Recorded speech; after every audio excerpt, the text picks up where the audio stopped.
All right, so welcome back from your weekend. Hello. It's time for our Monday show. We call it the Scramble because producer Betsy Kaplan and I scramble around trying to figure out what happened over the weekend that you need to know about right away. So in the second segment today, you're going to hear about sort of as a little button on the end of the women's marches this weekend. You're going to hear about just a flood tide of women running for elective office in 2008, an unprecedented number of women running for elective office at virtually every possible level. Towards the end, because we feel like you need something to lift your spirits at a time of all kinds of bad news, we're going to talk about somebody who actually sells rubber ducks. We'll talk to somebody who sells rubber ducks for a living, and we'll tell you about what the most popular rubber duck in her store is. It'll probably surprise you. But right now we're going to talk about something more serious than rubber ducks. We're going to talk about the flu, and specifically what happens in a situation where there's a government shutdown and the flu. But we're also going to kind of give you kind of a sense of how the flu season is going right now. But first of all, let me tell you that we have in studio with me Dr. Ulysses Wu, Chief of Infectious Disease at St. Francis Hospital and Medical Center. We're going to get to him in just a second. Also joining us, she has been with us in the past to talk about similar things, Lena Sun, who reports on health for the Washington Post. Lena, I'm going to start with you. Over the weekend, I was sort of trying to follow what the messages from Washington were about what would happen. It looks as though the shutdown may come to an end, but if the shutdown had kept going, what was going to happen vis-a-vis flu tracking and CDC response to the flu? And it was kind of confusing. I mean, I heard people in Washington say both things, that there would be some significant consequences and also that they were going to try to avoid significant consequences. So what's your read on this? Well, you are exactly right. It was very confusing, and that's because they were sending out different messages. So initially, Friday afternoon, the information was that under the contingency plan for these kinds of things, the CDC folks who analyze and aggregate all the data that come in from the states about flu, the initial information we had was that they would not keep working because that's what the contingency plan said. Then Friday night, CDC indicated that, well, actually they were going to keep doing anything that would affect, immediate response to urgent disease outbreaks. And because this year's flu season is so bad, that would continue as well. But it wasn't exactly clear what kinds of activities would get included. Then just a few minutes ago, I was given a detailed list of the things that CDC would be doing that had not been deemed necessary during the last time there was a government shutdown. And, that's what you usually take the template from. So CDC will continue to figure out what kinds of viruses are likely to be best matched for next year's influenza vaccine, because these things take a long time to sort of get into the pipeline. Mm-hmm. That CDC's laboratory will continue to do tests and look for unusual influenza viruses that could become pandemics, and they will continue to take the data from the states and crunch that data, analyze it, and help people, clinicians like Dr. Wu, know in real time how bad it is.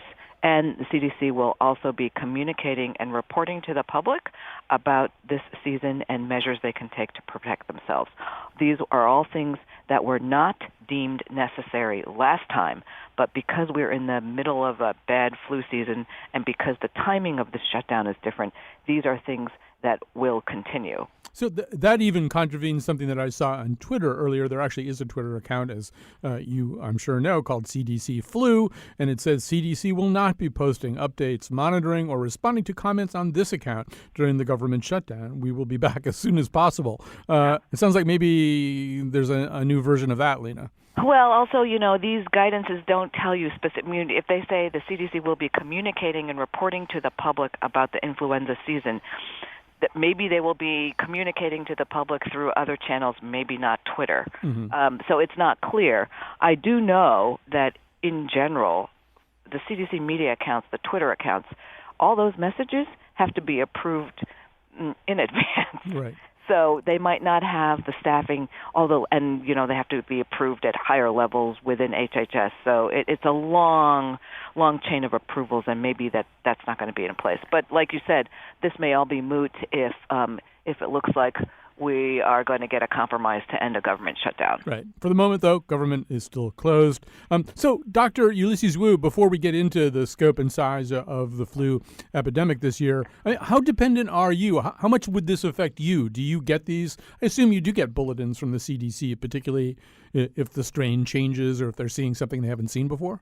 Absolutely. We do rely on the state health department as well as the CDC to sort of give us a gross overview of what is happening in this current influenza season. And the thing I would say, actually, one of the rare benefits of having a peaking early flu season, it sort of got the surveillance up and running. It's kind of like the coal is in the caboose, and now the train is finally moving.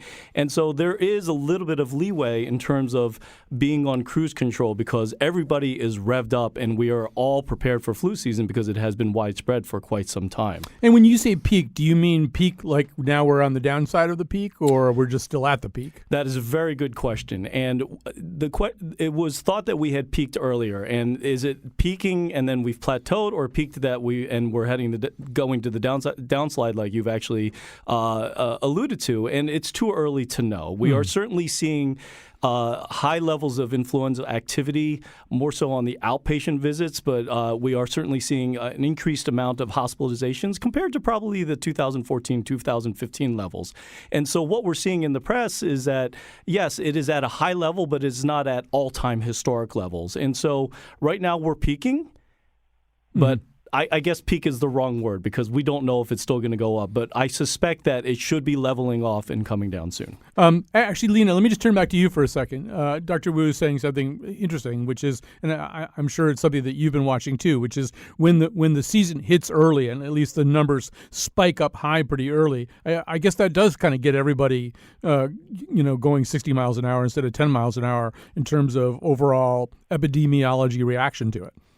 Yes, and every week the CDC puts out this thing called the Flu View, and that's where they take all the data from the states and hospitals and they crunch it, and there are these many maps and charts. But there is one graph that I always look at, and it tells you the current flu season and the number of people who are seeking care for flu-like illnesses, and they compare it to previous seasons. And the most recent one, people had, as Dr. Wu was saying, people had thought that we had reached the peak, and once it reaches the peak, it'll start to come down, but you will still have flu for many more weeks. But the most recent data we have that was released on Friday shows that little red line is still going up. Now, like Dr. Wu said, we don't know if that line is going to continue going up for this next week or start to come down. But the fact that it has peaked, that it is so serious so early, and it has already caused the deaths of more children than what officials normally would be expecting at this time of year, has gotten everybody paying a lot of attention. Dr. Wu, some of the visuals coming out of this have been rather striking. Before we went on the air, I was saying I was watching television, and there was a hospital in California where they had a tent set up in the parking lot, essentially extending their triage unit out into the parking lot to cope with the flu, the people coming in with the flu, and the Dr. Ulysses Wu equivalent out there was saying, we could do anything here that we do in the hospital. And I'm thinking, yeah, but you're in a tent. So in terms of bandwidth, in terms of your ability to respond, talk about that. So I can't speak for other institutions, though I suspect that they are set up the same way. We, based off of, there is a little bit of benefit to hysteria, and I think a lot of the hysteria started with the Australian data that is all still preliminary, and everybody's hearing, the influenza vaccine, it's only 10% effective. The reality, it was probably around 35% effective, which is closer to the yearly norms. It was only 10% effective against the H3N2, which comprised only 58% of the Australian viruses, the influenza viruses down there. But based off of that, it gave us it allowed a heightened sense of awareness, and we were able to prepare from all levels. We're sort of last line in terms of the infectious diseases because we see them after, but from an institutional standpoint and from an emergency department standpoint and from a pure medicine standpoint, it allowed for early preparation. And so in terms of the bandwidth, we are definitely prepared for it, and I suspect most places are prepared for it. But the question is that line still going up, or is it going to finally plateau? That's the big question. You know, Lena, you joined our show last April to talk about how the government was not prepared to deal with the next pandemic. That was last April. How do things look to you now? I'm not feeling incredibly heartened by my reporting in the past year, and you sort of. I think one policymaker was telling me about this, like, boy, if we can't, they're running out of IV bags in hospitals, and there are spot shortages of antiviral treatment, such as Tamiflu, and you have to think, like, if we cannot deal with seasonal flu, how are we going to deal with something bigger, like pandemic flu? Then you see, just in general, government preparedness, what happened with the Hawaii false missile alert. These systems are not working very well, and I think the average person is going to realize that. You know, Dr. Wu, with anything in epidemiology, you have sort of all the medical realities that are really important. Then you have people's perceptions that are really important, what people do with the information that they get, or how they process that information. So in the spirit of public radio, what do you want people to be thinking about right now? Obviously, washing your hands is a good idea. Getting your flu shots is a good idea. But I think people also hear this stuff and they get kind of scared, too. Mm-hmm. This sounds like worse than usual. What do you say to that? Well, what I say is actually it's a lot of people, they tell you that they have had the flu in the past and, they did perfectly fine. And it's the old adage, yeah, you're perfectly fine until you don't do fine. And so most people who got the influenza, most of them, the ones that I've met, and this is purely anecdotal, but it is, they say, I will never want the influenza virus again. Please give me the shot. Mm-hmm. And so a lot of our time is spent trying to give people the right information about the vaccine itself. We try to dispel with myths, and such as you cannot get influenza from the vaccine itself. The vaccine may be somewhat protective even if you do get influenza. And people forget with these pandemics, people died. Millions of people died. And you take this to a more global vaccine sense. You see the pushback against things like measles, mumps, and rubella. People refusing vaccines for that as well. People are dying from that still around the world. And so you kind of you go with that, and you tell them the biggest downside is you're going to maybe hurt in your arm for a little bit. Maybe you may feel down and out for a day or two, but it's certainly better than dying from the influenza. Right. Also, psychologically, when I get my flu shot, I tell myself I am now immune from all disease.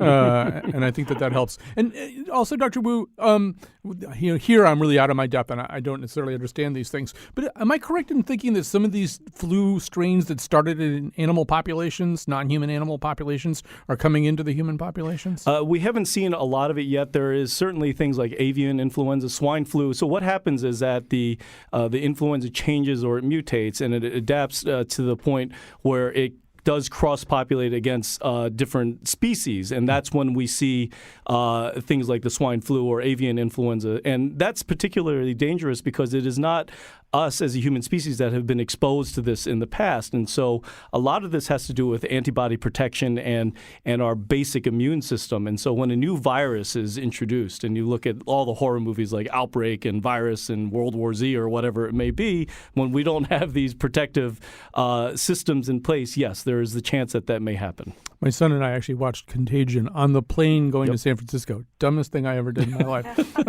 So just think of all the germs you picked up on the plane. Exactly. Exactly. Well, so Lena, as you say, it's not just one disease, and it's not even just the CDC in terms of government functions that affect our health and our safety, whether it's the FDA or the NIH. So let's imagine, God forbid, but let's imagine that, I don't know, 3 or 4 senators get in a big spat this afternoon, and this government shutdown did roll on for a few weeks. What do you know about contingency planning there if we had a 3-week government shutdown? What would happen to some of these vital agencies? Well, in some of people think that this is directed by common sense, and it's not. It's all directed by how an employee is funded. So, for example, if you were a scientist at NIH and you were running an experiment with mice on something, and those mice were owned by NIH, that's government property, that mouse experiment would keep going. But at the same time, the folks at the CDC who track foodborne diseases, foodborne outbreaks, salmonella, listeria, those guys wouldn't keep working because their salaries are funded by, the regular salary government process, and they're not, the people who monitor disease outbreaks at the CDC don't keep working, but they are allowed to respond to a disease outbreak, which doesn't make any sense at all. Folks at the NIH, for example, would not be able to enroll new patients in clinical trials for life-threatening illnesses. Those folks who work at the NIH in that part are often dealing with people on their very, last-ditch effort. And at the FDA, a lot of the food and safety programs would not continue, but the agriculture department folks who do the food inspections, meat and poultry, that would continue. So who is determined to be essential and non-essential, and who would get furloughed and who would not get furloughed, it does not make sense. It's all based on how their salary is funded. So it's just totally nuts. Right. Well, departures from common sense are to be expected, particularly in the era that we live in. So we're going to wrap this segment up here. First of all, I want to thank Alina Sun, reports on health for the Washington Post, and is certainly one of our go-to people about stuff like this. And so is Dr. Ulysses Wu, Chief of Infectious Disease at St. Francis Hospital and Medical Center. Any last piece? Well, wash your hands, right? Absolutely. Yeah. So everybody knows that I don't shake hands. I would say even stay away from shaking hands because it can live on surfaces. Wash your hands. It's not too late to get the influenza vaccine, and it's certainly still available out there. And the last point I would actually bring up, going back to the train analogy, the biggest worry with the government shutdown would be the train's moving. Yeah. But if there's a turn or twist in the track, are we going to be able to respond? And that's the big take-home point from the government shutdown. That's a really great point. And a great point about how it's not too late to get your flu shot, son of a certain radio show host. All right, so we're going to take a break. We're going to come back. We're going to talk about something else, about women in politics. Some really exciting things going on there. What I've got, babe. I got flu, babe. I got flu, babe. I got you. As most of you know, over the weekend, there were women's marches all over this country, 10,000 people on the lawn of the Capitol in Hartford. That's a lot of people for Hartford. But behind that is another phenomenon that maybe is less well documented, except by Rebecca Traister, writer-at-large for New York Magazine and the author of All the Single Ladies, Unmarried Women, and the Rise of an Independent Nation. She wrote this weekend about the record number of first-time female candidates running for office in 2018. You can find this in today's issue of New York Magazine. You can find it online as well.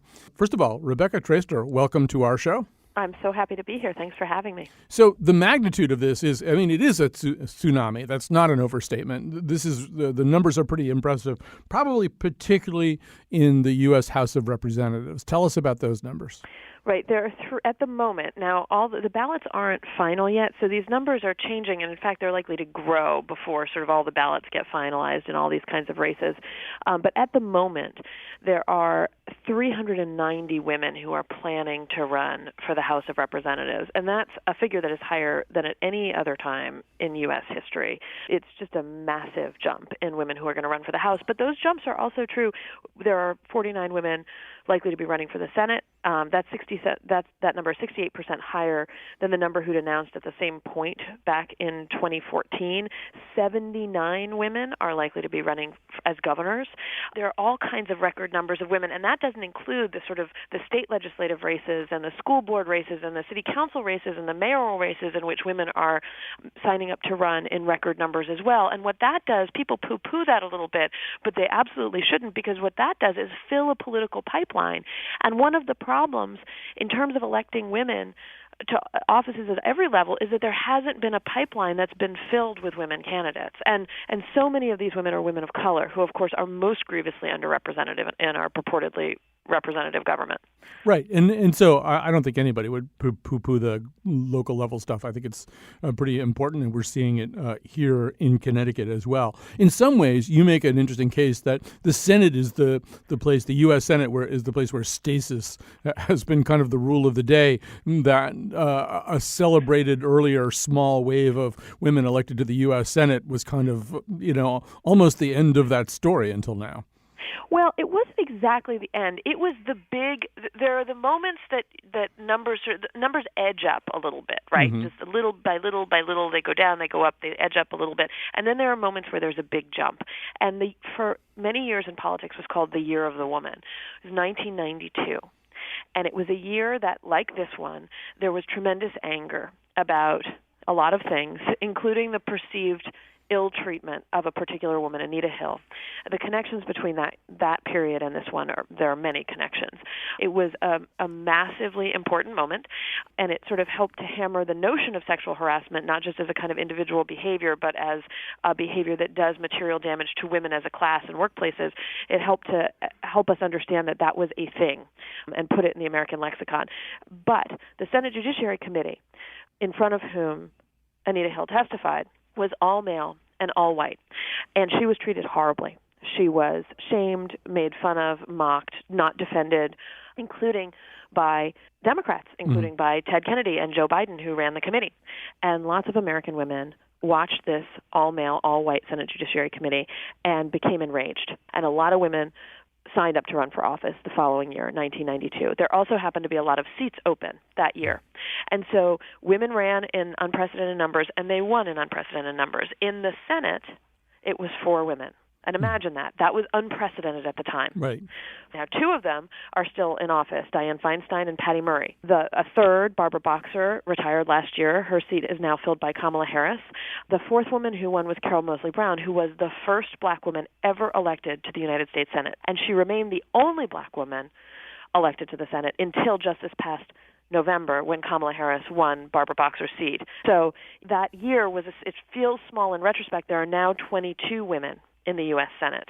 But that was the last time there was a kind of wave like this that was widely recognized. There were also, I believe, 23 women won House seats, which was a record at that time.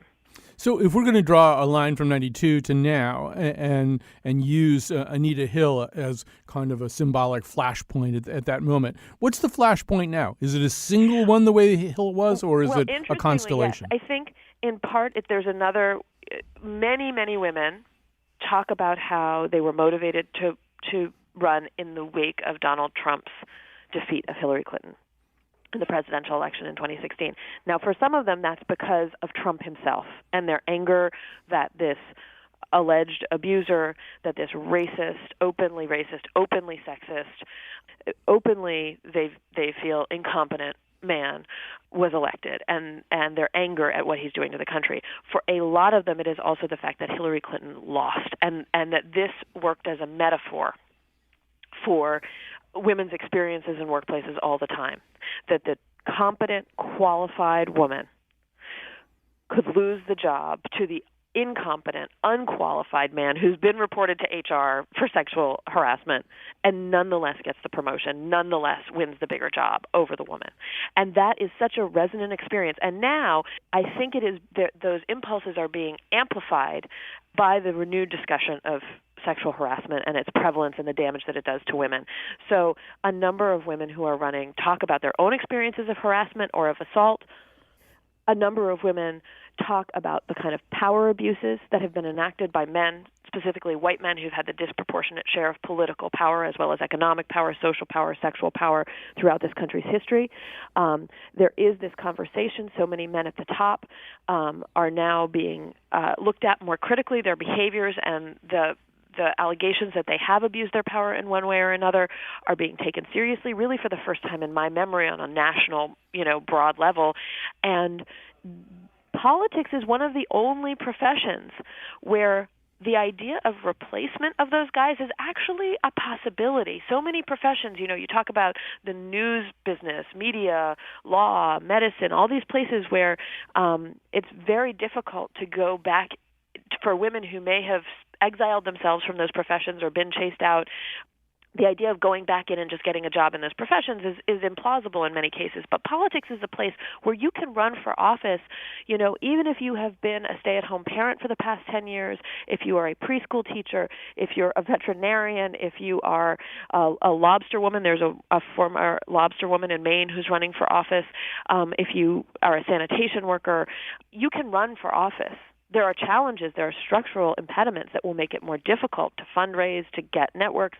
Racial and gendered identity bias is a very real factor in politics, but you can run. And one of the things about the special elections over the past year in Virginia, in New Jersey, in Georgia's 6th district in the fall, is that you saw unlikely first-time candidates, many of them women and women of color, winning improbable races. So there is a possibility in politics that you can change the profession swiftly. I think that's a great point, and you make that point very ably in your article.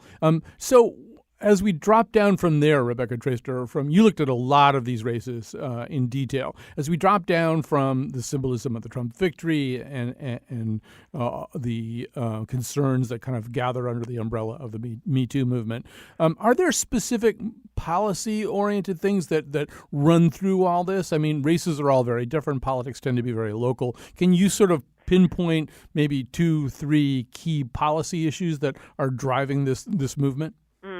That's interesting.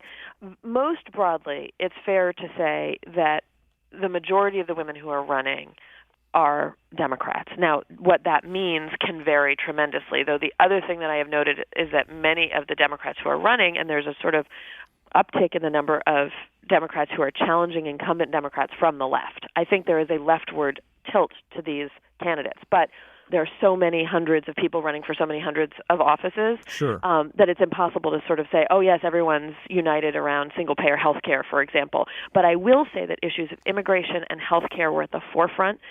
Some of the social and economic safety nets that women are seeing starved by the current administration, I think, are very much at the forefront. I heard health care mentioned over and over and over again. Also, issues around education, making early education more available to more people, college education is more available to more people. You simply cannot characterize this number of women and where they stand, but I will say that there is a progressive echo in lots of the women that I spoke to.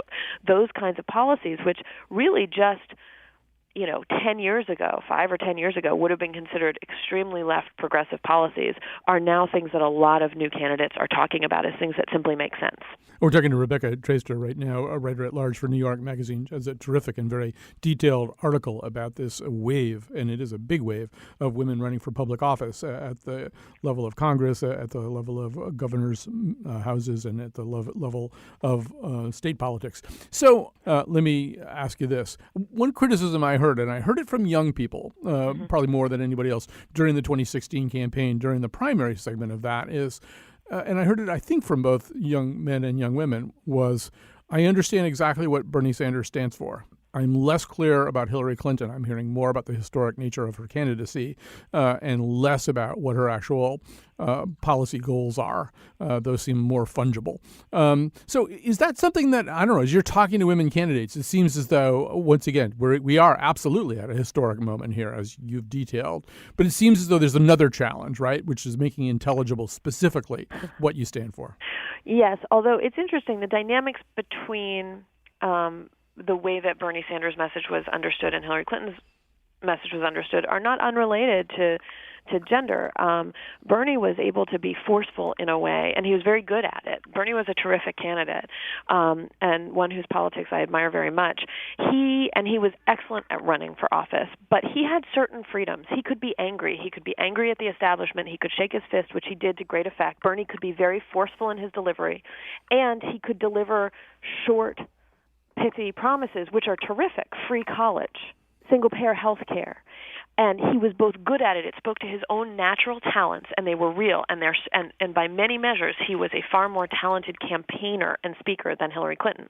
But there were limits on the way that Hillary Clinton could express herself. She could not be angry in the same way. And women have for a long time been trained to not overpromise because people think that they don't know what they're talking about or they can't carry through. We distrust women. Look at how instantly we distrust Hillary Clinton, and there are a million people who can then pop up or call in and say, oh, there are a million reasons to distrust Hillary Clinton.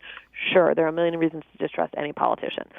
In fact, Hillary Clinton was extremely specific to the point of it, I think, hurting her delivery. She had very detailed policy plans down to every penny and every number.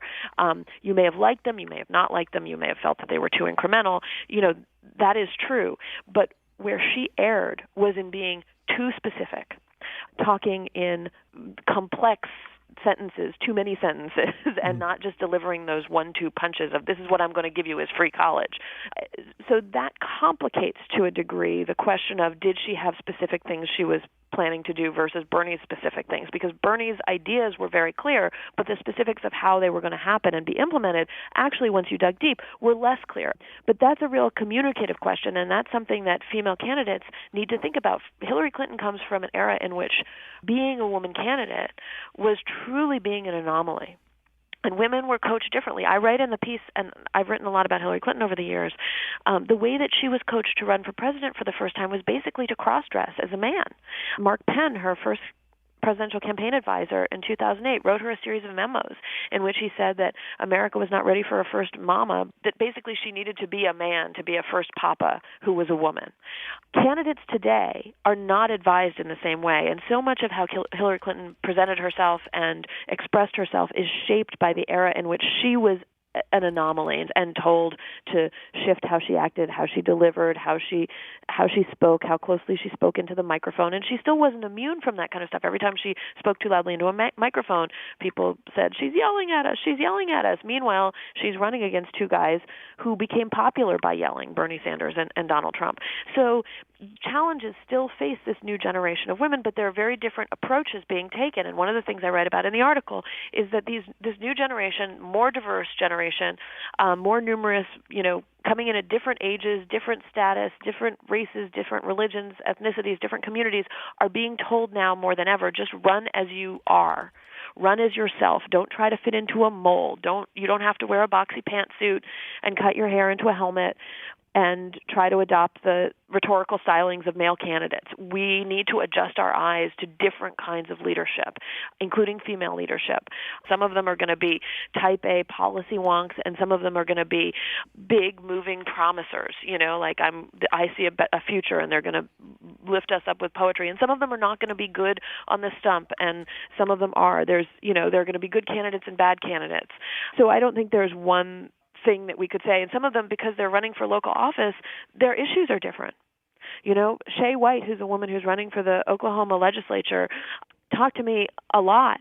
She's a young 26-year-old African-American woman, first-time candidate, running in part because she wants to fix the tax policy in Oklahoma that has removed taxes from oil companies, and the state's schools and health programs are being starved. And she wants to address that tax issue in Oklahoma very specifically. So her interests are going to be very different from somebody who's running, for a Senate seat in California. Rebecca Traister, it's going to be a long road from here to November through primaries and through the general election itself. One thing we know is it's going to be a very interesting year and that there will be changes. You lay out some of those changes, potential changes, in a very interesting way in your New York Magazine article. Thanks for being with us today. Thank you so much for having me. Unless we start a revolution, awaken from this frozen, start the mending of our union today. Let's revive this Constitution from shore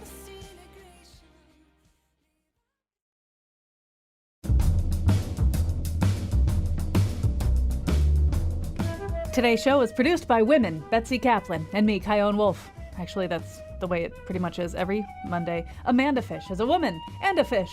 She's a fish and a woman. The part of Bill Curry was played by a more qualified woman. On tomorrow's show, we revisit our conversation about why research on medical marijuana is so hard to do. And now, back to Colin.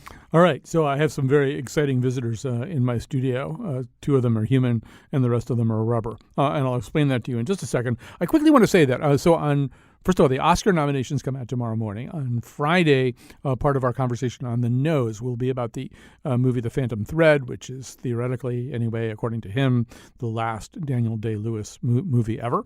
But I also want to recommend, I don't usually do this on Mondays, but I want to, because there's sort of a small window here, a movie that I saw over the weekend. It's a 2017 movie. It's directed by Todd Haynes.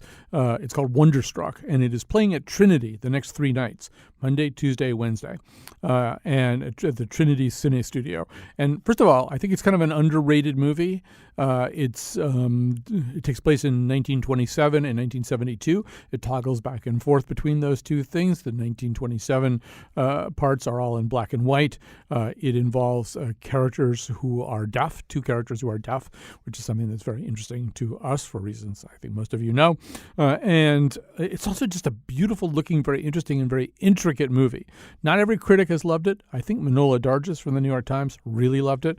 And I don't know, if you're going to see it, go see it at Trinity. It's going to look great on a big screen. Todd Haynes is a real interesting visual director. All right, so enough about that. Now, joining me in studio are Sherry and Larry Athay.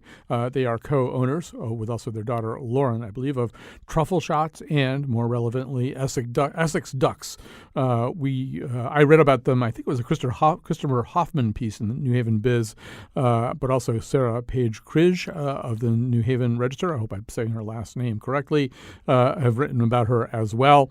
And so both of them now are here in studio with a whole bunch of rubber ducks and one duck that is not really truly entirely just rubber. So first of all, welcome to our show. Welcome to our studios. Thank you. Thank you. And so Sherry, first of all, let's where did this all start? How did you wind up selling rubber ducks for a living? Well, last May, I bought a rubber duck on impulse, kind of as a distraction from all that was going on politically and, all the bad news and the tension among people, and took it to my office to take home that night. And after 3 hours of looking at it on my desk, I thought, if this brightens my day, imagine what a whole store full could do for people.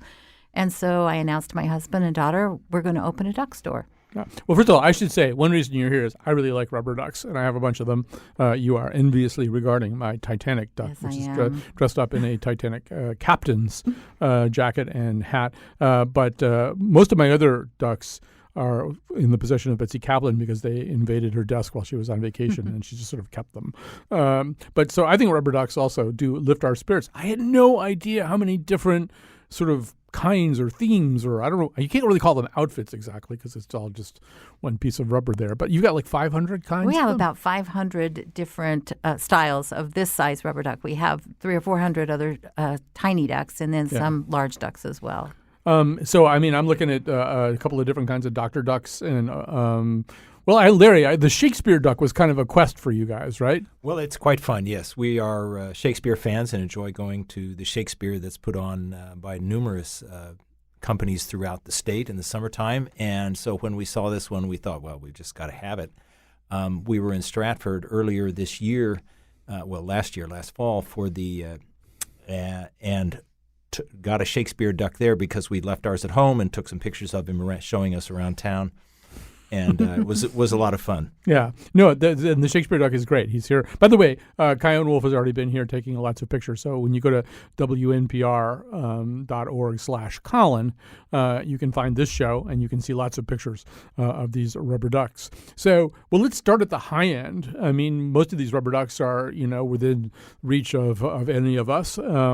But there's one here that's bejeweled and glittering. Here, Sherry, tell me about this one. Well, we actually had 3 in a line of collectibles, all limited edition ducks. This is the middle in that range. This particular duck is studded in Swarovski crystals, and it retails for $215. We had another that we bought that we thought might be fun for people just to come and see in the store, but actually had a customer buy it just a couple months after the store opened. That one retailed for $925. But so somebody spent over $900 on a duck and bought a lot of other on a rubber duck, ducks. and then they bought $400 worth of other ducks. So one sale, $1,300, but it's not like that all the time. You just need to get that person to come back once a week. Yes. And you'll be fine. Yes. So, I'm looking at a John Lennon duck Yes. with a Give Geese a Chance T-shirt on. This is from our Celebra Duck line, which is sort of parodies on various celebrities. We do have a Trump duck in this line, as well as a lot of other rock stars. We have Willie Nelson, Bob Marley, Harry Ponder, the Duckinator, just a lot of different Material Bird. Material Bird. So yeah. and so those come in. This is a specific brand Yes. of ducks. They're different rubber ducks brands. Those come in kind of a collector box, where you're kind of tempted not to take it out of the box and play with it. But there are a number. So the Trump duck is like your number one seller right now. Yes, right? by Yeah. far. 1 in 9 rubber ducks in this size of the character ducks is a Trump sale, which surprised us. Well, but you don't really know, right? I mean, some people who are Trump voters want a Trump duck for obvious reasons to play with in the bathtub or whatever they're going to do with it. But people like me, I might be buying it so I can serve it against the wall with a tennis racket or something. Exactly. And so we get people from both sides. And I think that's why he's a top seller, is because people on both sides of politics will buy this duck for different reasons. But it was kind of a surprise. When we first saw him, I actually had called the president of the company to order all the ducks. And when I finished with my order, he said, "You've ordered everything except the Trump duck." Mm-hmm. And I said, "Well, that's because I'm concerned about the discord that it might cause in the duck store," which we sort of think of as a happy place, a peaceful place where people can kind of have a break from all of this. And he said, "No, you have to buy this. It's going to be your top seller." And he was right. Within a couple weeks of opening the store, we sold out of this line and another that we get from the UK. And when I called back to reorder them, they were out of stock. So I asked for another 500 from the UK. And, we've been going through them. So setting aside the Trump duck for a second, do you have a working hypothesis about why people want these? Why people? I mean, for example, you've got a reporter duck and a duck that's sort of a globe, I guess, that turned itself into a duck, and you've got a couple of different kinds of Dr. ducks. I don't know. I mean, I could buy figurines of a lot of things that wouldn't be ducks. Right. What is it about ducks? Well, they're very affordable, but they're happy. I mean, they're yellow for the most part, so it sort of lifts people. Some of it might be that it sort of takes them back to a time when things were, more innocent and fun. Rubber ducks have come a long way, as we've talked about, over 500 different styles just in our store. But, people can still play with them, or a lot of people collect them. And one of the other surprises that we've had is how many men collect rubber ducks. We've actually had more men than women tell us that they collect rubber ducks, or more people buying them for men that collect them. And it's just so interesting. I think maybe one of the reasons for that is we have a lot of ducks that represent various sports and occupations. And so, they speak to people in different ways. Rubber ducks are very manly. I can't imagine why you would be surprised about this. I was very excited that you had never seen the particular rubber duck that I confronted you with as you walked in here. It's a fine duck. Yeah. So it is. I bought it at the Titanic Museum in Belfast. I doubt you get it anywhere else. Larry, you were saying that some museums kind of order a rubber duck to be in their gift shop, and it probably doesn't exist anywhere else, right? They'll get a custom duck that speaks to exactly what they are or what they're want people as a souvenir to remind them.